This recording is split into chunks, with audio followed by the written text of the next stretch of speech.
تو مسجد جہاں پہ نماز پڑھنے کی جگہ ہے وہاں پہ قرآن پڑھنے کی، فقہ کے علوم سیکھنے کی، تفسیر کے علوم سیکھنے کی، اور باقی جو اس وقت کی ضرورت کے علوم تھے ان کو بھی مسجد میں سکھایا جاتا تھا۔ مثلا جنگی علوم، جنگ کے لیے بھی مہارت کی ضرورت ہوتی تھی، تو مسجد نبوی میں ایک انہوں نے حصہ مقرر کیا ہوا تھا، وہاں پہ وہ لوگ اپنی مشق کرتے تھے۔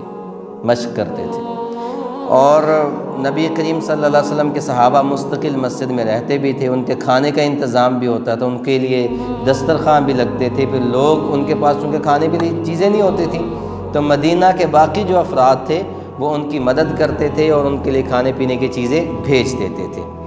مسجد میں نبی کریم صلی اللہ علیہ وسلم نے تفریح کا اہتمام بھی کیا ہوا تھا۔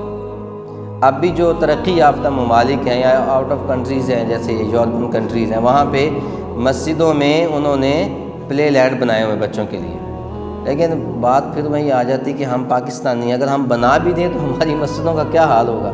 تربیت جو ہوتی ہے نا وہ ماں کی گود دیتی ہے، ماں کی گود تربیت دیتی ہے۔ اگر میرے گھر میں پانی بہہ رہا ہے تو وہ تو سمجھو یہ میرا ہے، اور باہر لگے کولر پہ پانی ضائع ہو رہا تو میں کہتا نہیں وہ کسی کا ہے، یہ تربیت نہیں ہے۔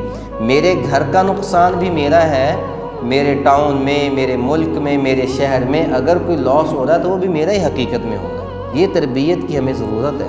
صحابہ کی ایسی تربیت تھی، اور ترقی یافتہ جو قومیں ہیں ان کی تربیت اسی نہج پہ کی جاتی ہے کہ یہ جو لاس ہو رہا ہے یہ تمہارا، یہ ملک کا نہیں ہو رہا، یہ سلطنت کا، اسٹیٹ کا نہیں ہو رہا، یہ تمہارا ہو رہا ہے۔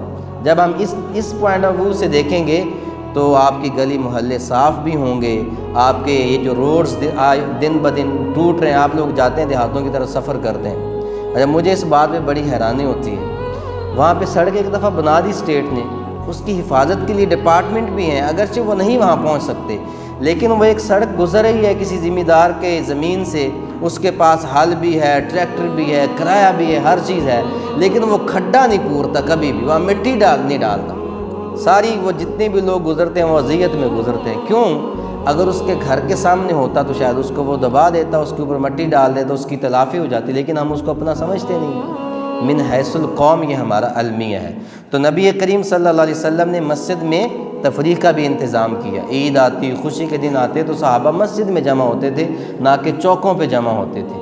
اچھا عید کا دن آیا تو مسجد میں حبشی جو تھے یہ نیزوں سے کھیلتے تھے، نبی کریم صلی اللہ علیہ وسلم بھی وہ کھیل دیکھنے لگے تو حضرت عائشہ بھی حجرہ سے نکلی، کہا یا رسول اللہ کیا ہو رہا ہے؟ تو آپ نے فرمایا کھیل کھیلا جا رہا ہے۔ کون کھیل رہے ہیں؟ یہ حبشی نیزے بازی کا کھیل کھیل رہے ہیں۔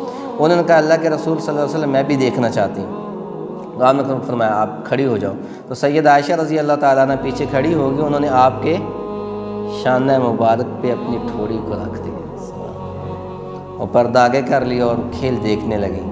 اللہ کے نبی صلی اللہ علیہ وسلم تھک گئے کھڑے کھڑے، پھر جیسے بندہ تھک جاتا ہے ایک پاؤں پہ وزن ڈالتا ہے، پھر دوسرے پاؤں پہ وزن ڈالتا ہے، جب تک سیدہ عائشہ رضی اللہ تعالیٰ عنہا دیکھتی رہیں، حضور صلی اللہ علیہ وسلم نے یہ نہیں کہا تھا کہ عائشہ میں تھک گیا ہوں اب بس کرو، وہ جب خود تھک گئی تو واپس چلی گئی۔ دو پیغام ہیں، بیوی سے محبت کا اظہار بھی ہے، اور خواتین کو پردے میں رہتے ہوئے اگر وہ کوئی تفریح کا کھیل دیکھنا چاہیں تو وہ بھی دیکھ سکتی ہیں جس میں بے پردگی نہ ہو۔